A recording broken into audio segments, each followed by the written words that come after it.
Sir Pallavaraju గారి విషయంలో వచ్చినప్పుడు ఆయన చాలా ఇన్ఫ్లుయెన్స్ చూపించారు, మీరు ఎక్కడ కంట్రోల్ అవ్వలేదంటారు, వాస్తవం పల్లవరాజు గారు కానీ నాగార్జున గారి విషయంలో కానీ? ఇదంతా ఇన్ఫ్లుయెన్స్ ఇవన్నీ కూడా అతీతంగా పనిచేస్తానని నన్ను కావాలని తీసుకుందండి. సో ఇన్ఫ్లుయెన్స్లు అవన్నీ కూడా న్యాచురల్గా ఉంటాయి, ఎవరు రకరకాలలో మాట్లాడతారు, బట్ ఇవన్నింటినీ కూడా మనం పరిగణలో తీసుకోకూడదు అనమాట. సార్ నాగార్జున కన్సెషన్కి మీరు వెళ్ళినప్పుడు అదే కన్వెన్షన్కి ముందు వాళ్ళకి చెప్పారు, నోటీస్ ఇచ్చి కొట్టారండి లేదంటే డైరెక్ట్గా? నోటీస్ ఇచ్చాం. అసలు నోటీస్ ఇవ్వాల్సిన అవసరం లేదు. నేను సుప్రీంకోర్టు దీన్నన్నింటినీ ఇప్పుడు మేము చేసిన ప్రతి చర్యను కూడా అన్ని కోర్ట్స్ సమర్థిస్తున్నాయి. ఇప్పుడు జస్టిస్ గవాయ్ మన జడ్జిమెంట్ ఇచ్చారు సుప్రీంకోర్టు బుల్డోజర్ జస్టిస్ మీద ఇస్తూ, దాంట్లో క్లియర్గా మనకు చూస్తే కనుక ఇది పారా 86 ఏదో ఉన్నది దాంట్లో ఇవన్నీ కూడా వారు ఇచ్చినటువంటి గైడ్లైన్స్ అన్నీ కూడా బఫర్ జోన్లో, ఎఫ్టీఎల్లో, వాటర్ బాడీస్లో ఉన్న వాటికి, లేకపోతే కనుక రోడ్స్ మీద ఉన్న వాటికి, లేకపోతే కనుక ఇట్లా అంటే ఇటువంటి వాటికి ఏదైతే రోడ్ల మీద కానీ అంటే రోడ్స్ రైల్వే లైన్స్ మీద కానీ, రైల్వే లైన్స్ దగ్గర కానీ ఎంక్రోచ్మెంట్స్కి వర్తించదని చాలా స్పష్టంగా చెప్పారు. అంటే నోటీస్ లేకుండా కూడా చేయొచ్చు. ఓకే, సో క్లియర్గా సుప్రీంకోర్టు చాలా స్పష్టంగా జస్టిస్ గవాయ్ గారు మన బుల్డోజర్ జస్టిస్ దాని మీద ఇస్తూ వారు దాని మీద చాలా స్పష్టంగా మన ఇచ్చినటువంటి జడ్జిమెంట్, అది లేటెస్ట్ ల్యాండ్ మార్క్ జడ్జిమెంట్ అనమాట. సో దాంట్లో కూడా మాది ఇప్పుడు మేము దేని కింద చేస్తుంటాం, 405 GHMC యాక్ట్ అని ఉంది. 405 GHMC యాక్ట్ చాలా స్పష్టంగా చెప్తుంటుంది అనమాట. నోటీస్ లేకుండా కూలగొట్టచ్చు అనేది చాలా స్పష్టంగా చట్టంలోనే ఉంది. దాన్ని మేము ఫాలో అవుతున్నాం. 405 నాగార్జున ఇంట్లో మీకు ఎలాంటి ఫోన్ రాలేదు? ఫోన్లో వచ్చేలే తెలీదు ఆ టైంలో, ఫోన్ ఆఫ్ చేసి పెడతాను. సో ఎప్పుడు చేసుకున్నా సో ఫోన్లో వచ్చేలేదు నాకు అవన్నీ కాదు కానీ, బట్ ఇవన్నీ కూడా మనం పెట్టాల్సింది ఏంటంటే ఎటువంటి ప్రెషర్స్ ఉన్నా కానీ కూడా దానికి ఈల్డ్ కాకుండా ప్రభుత్వం నాకు ఇచ్చిందండి, ఆ ఫ్రీడమ్ ఇచ్చింది ఆపరేట్ చేయడానికి. ముఖ్యమంత్రి గారు ఆ ఫ్రీడమ్. 405 ప్రకారం వెళ్తున్నారు కరెక్టే? 405 GHMC యాక్ట్ రైట్ అండి. మరి 111 జీవోలో కూడా ఉన్నాయి కదండి, వాటి మీదకి వెళ్తారు? 111 జీవో మా పరిధిలోకి రాదు కదా. 111 జీవో అవుటర్ రింగ్ రోడ్ బయట ఉంది. ఓకే, సో దానికి మా పరిధి అవుటర్ రింగ్ రోడ్ దాకే ఉంది. ఓకే, 111 జీవో నా పరిధిలోకి రాదు. సో అది రేపు గవర్నమెంట్ తెస్తే ఆపరేట్ చేస్తాం డెఫినెట్గా. సో నాగార్జున కన్వెక్షన్ దగ్గర నుంచి ఒకసారి హైడ్రా అనేది బ్లాస్ట్ అయిందండి. తర్వాత మీరు అక్కడతో ఆగిపోకుండా ఇటు నిజాంపేట్, బోచపల్లి, పటాన్ చెరువు అన్ని ప్రాంతాలు సిటీ సరౌండింగ్. దీంట్లో కూడా మీరు చూస్తే కనుక కొన్ని మేము విల్లాసు, కొన్ని చోట్ల షెడ్స్ కూలగొట్టినప్పుడు చాలా అప్రోర్ వచ్చింది. అరే పేదవాళ్ళని కొడుతున్నారు, మిడిల్ క్లాస్ వాళ్ళని కొడుతున్నారు, లోన్లు తీసుకుని ఉన్న వాళ్ళు కొడుతున్నారు, వాళ్ళందరినీ డెమాలిష్ చేస్తున్నారు అనేది. ఒకటండి, ల్యాండ్ గ్రాబింగ్ ఏ పద్ధతిలో జరుగుతుంది మనం చూసాం. నేను ఖమ్మంలో పనిచేశాను.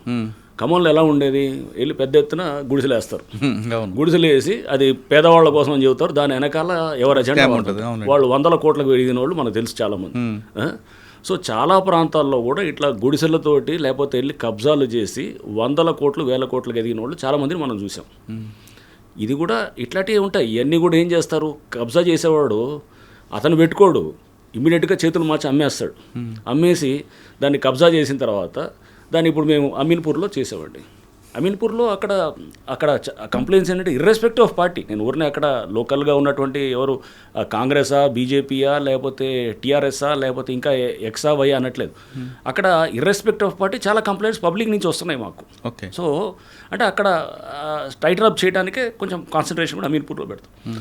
సో అమీన్పూర్లో ఫర్ ఇన్స్టెన్స్ అక్కడ చూస్తే కనుక మేము విల్లాస్ డెమాలిష్ చేసాం. ఆ విల్లాస్ ఏమైనాయి, 2 ఏళ్ల క్రితం అక్కడ పర్మిషన్ ఇచ్చినటువంటి పంచాయత్ సెక్రటరీ అతను సస్పెండ్ అయ్యాడు. ఆ పర్మిషన్స్ క్యాన్సిల్ చేయాలని చెప్పి కూడా పెట్టారు. వాళ్ళు హైకోర్టుకి వెళ్ళి వాళ్ళు సరే దాని మీద పర్మిషన్స్ దాని మీద అక్కడ హైకోర్టులో వాట్ ఎవర్ దాని మీద నడిచిన తర్వాత రిజిస్ట్రేషన్స్ దాని మీద కూడా అప్పుడు బంద్ చేశారు. కలెక్టర్ ఆర్డర్ ఇచ్చాడు రిజిస్ట్రేషన్స్ కూడా ఆపేయాలని చెప్పేసి. ఆపేయమంటే కూడా దాని మీద కూడా వాళ్ళు కోర్టుకెళ్ళి రిజిస్ట్రేషన్స్ కంటిన్యూటెడ్ చేశారన్నమాట. సో చేసిన తర్వాత స్టేటస్ కో మెయింటైన్ చేయమన్నారు. స్టేటస్ కో కూడా ఉంది అక్కడ. బట్ వీళ్ళు అమ్ముకుంటూ కన్స్ట్రక్ట్ చేస్తూ అమ్ముతూనే పోతున్నారు అన్నమాట. అప్పుడు తర్వాత అమ్ముకుంటూ పోతూనే ఉన్నారు. చేస్తూ వీళ్ళు జరిగిన దాన్ని ఏంటి అక్కడ మీరు చూస్తే కనుక విలాజ్లో అది ఎప్పుడో 2 years బ్యాక్ అంతా దాని మీద ఇంత కాంట్రవర్సీ అయ్యి అక్కడ లోకల్గా ఉన్న స్థానికంగా కొంతమంది నాయకులు అక్కడ పేర్లు వచ్చాయి. ఎవరో మాధవ్ రెడ్డి, అతను చంద్రశేఖర్ అని, ఇట్లా ఎవరో ఇంకో కోటేశ్వరరావు అని, ఇట్లా రకరకాల పేర్లు వచ్చాయి అక్కడ. పబ్లిక్ నుంచి వచ్చింది ఇదంతా. మేము పబ్లిక్ వచ్చి చెప్తున్నారు, అంటే మేము చేసింది ఏం కదా, అదంతా అక్కడ లోకల్ జరిగినటువంటి వాళ్ళు, స్థానికంగా ఉండేవాళ్ళు వాళ్ళు వచ్చి చెప్పారు. సో వాళ్ళు అక్కడ లోకల్ రాజకీయంగా కూడా వాళ్ళు ఇది ఉన్నారు. వాళ్ళ మీద కూడా మేము కంప్లైంట్ ఇచ్చాం పోలీస్ స్టేషన్, అక్కడ స్థానిక పోలీస్ స్టేషన్ కూడా ఇచ్చాం, హైడ్రా నుంచే ఇచ్చాం. వాళ్ళు ఆ ల్యాండ్ని కబ్జా చేసి విల్లాస్ కట్టి చిన్న విల్లాసు వీళ్ళకి అమ్మారు. అమ్మినప్పుడు దాని మీద ఆల్రెడీ పంచాయత్ సెక్రటరీని అరెస్ట్ చేశారు.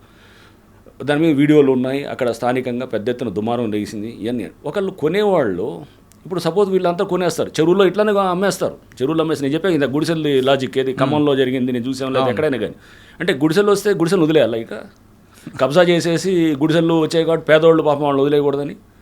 సో వాళ్ళని కోలుకొట్టడం వేరు, ఒక ఇల్లు కోలుకొట్టడం వేరు కదా సార్. ఇల్లు కూడా ఇక్కడ ఇల్లు కూడా ఏంటి పర్మిషన్స్ అసలు ఎలా ఫస్ట్ ఆఫ్ ఆల్ పర్మిషన్స్ ఇచ్చిన అధికారులు అక్కడ వాళ్ళని క్యాన్సిల్ చేశారు. చేసిన తర్వాత లోన్లు తెచ్చారు, బ్యాంకర్స్ లోన్లు ఇచ్చారు. అంటే డ్యూ డెలిజెన్స్ ఏమైంది, మీరు చేయాల్సిన మినిమమ్ ఇది ఎంక్వైరీ చేయాల్సింది ఉండాలి కదా. ఇప్పుడు మనం ఒక పెళ్లి చేసేటప్పుడు బిడ్డకి ఎన్ని మనం ఎంక్వైరీస్ చేస్తామండి, ఆ ఎంక్వైరీ చేసుకోవాలి కదా. ఇక్కడ కూడా పబ్లిక్ని అనట్లేదు, పబ్లిక్ చేయాల్సింది ఉంది. అక్కడ ఉన్నటువంటి సిస్టమ్ కూడా ఇప్పుడు డెఫినెట్గా అక్కడ క్లెన్సింగ్ జరుగుతుంది, అక్కడ తప్పకుండా అక్కడ జరగాలి. ఇష్టానుసారంగా జరుగుతుంది కాబట్టి అమీన్పూర్ మీద కాన్సన్ట్రేషన్ ఎక్కువ పెడుతున్నాం. సో అక్కడ మీరు ఏ అధికారం అంటే అధికారం ఇష్టమైన రూల్స్ మార్చేస్తారా? ఇంకా అది వ్యవస్థ ఏంటి, దీనికి ఒక సిస్టమ్ ఏంటి అంటే రేపు పద్ధతి ప్రకారం రూల్ ఆఫ్ లా ఒకటి ఉంటుంది, ఒక చట్టము, ఒక న్యాయము, ఒక వ్యవస్థ, ఒక సివిలైజ్ సొసైటీ. మనం నాగరిక ప్రపంచంలో ఉన్నామని ఇవన్నీ మనం విస్మరించి పనిచేయటం కాదు కదా. అది ఫస్ట్ అంటే స్వార్థం కోసం ఎవడికి వాళ్ళు చేయటం చేస్తారు. కరెక్ట్ సార్, మీరు చెప్పినట్లుగా వాళ్ళ స్వార్థం కోసం పర్మిషన్ ఇచ్చారు, బ్యాంకులు లోన్ ఇచ్చారు.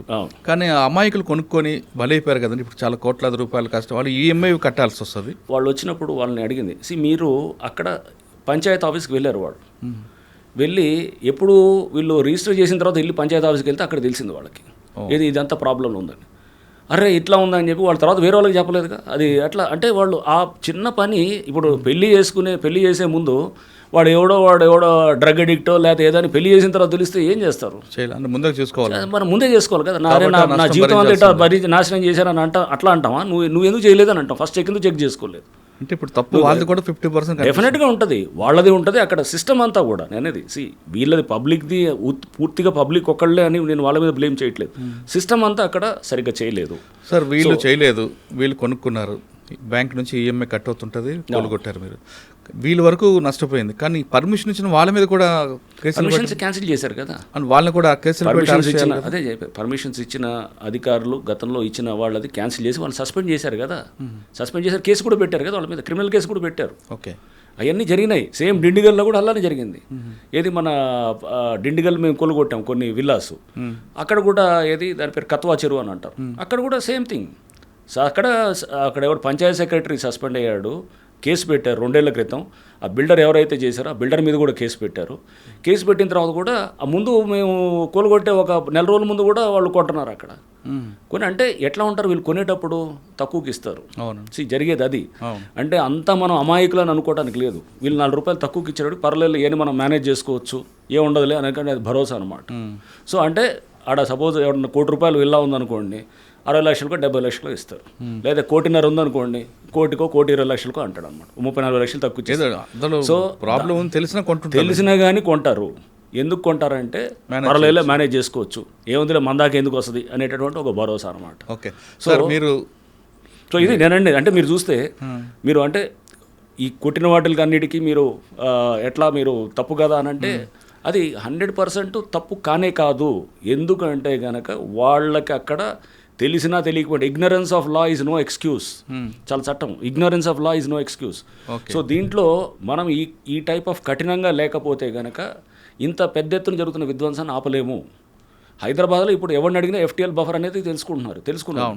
ప్రతివాడు కొనే ముందు 1కి 100 సార్లు చెక్ చేసుకుంటున్నారు. కరెక్ట్. ఇది తీసుకొచ్చిన దాంట్లో హైడ్రా డెఫినెట్గా మేము we feel yes we have partially we have succeeded అనేది అనుకుంటాం. ఓకే, ఈ అంటే ఆటోమేటిక్ ఇప్పుడు పబ్లికే చెక్ చేసుకుంటున్నారు. హైడ్రా అనుమతుందా లేదా, బఫర్ జోన్ హైడ్రా అనుమతి కూడా వచ్చింది.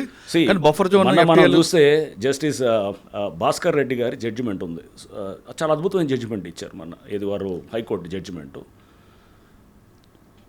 అంటే స్టేట్ అంటే ఏదైనా స్టేట్ అనేది ఈజ్ ఓన్లీ ఏ ట్రస్టీ. దీంట్లో ఇక్కడ స్టేట్ అనేది ఒక ట్రస్టీ అంతే తప్ప కానీ ఎవడో నాకు పర్మిషన్స్ వచ్చేసాయి కాబట్టి నాకు HMDA ప్లాట్లు వేసింది, పర్మిషన్స్ ఇచ్చాడు అధికారి, నాకు బ్యాంక్ లోన్ ఇచ్చింది కాబట్టి ఇది నా ల్యాండు అని అంటాను క్లెయిమ్ చేయడానికి లేదు. చెరువులో కానీ ఇట్లాంటిది వాటర్ బాడీస్లో కానీ ఎక్కడైనా అది that is a trustee government. అది ఇచ్చినా కానీ కూడా నిర్దాక్షిణ్యంగా వ్యవహరించవచ్చు అని చాలా స్పష్టంగా కోర్టు ఇచ్చింది. సో మాకు చాలా సపోర్టివ్గా ఇచ్చినటువంటి జడ్జిమెంట్. సుప్రీంకోర్టు జస్టిస్ గవాయ్ గారు ఇచ్చిన జడ్జిమెంటు వితౌట్ నోటీస్ అనేది అది, అండ్ జస్టిస్ భాస్కర్ రెడ్డి గారు వారు ఇచ్చినటువంటి జడ్జిమెంటు చాలా క్లియర్గా ఉన్నాయన్నమాట. సో చాలా లోతుగా అంటే చాలా డెప్త్లో తీసుకొని చేసినటువంటి జడ్జిమెంట్స్గా నేను చూస్తున్నాను.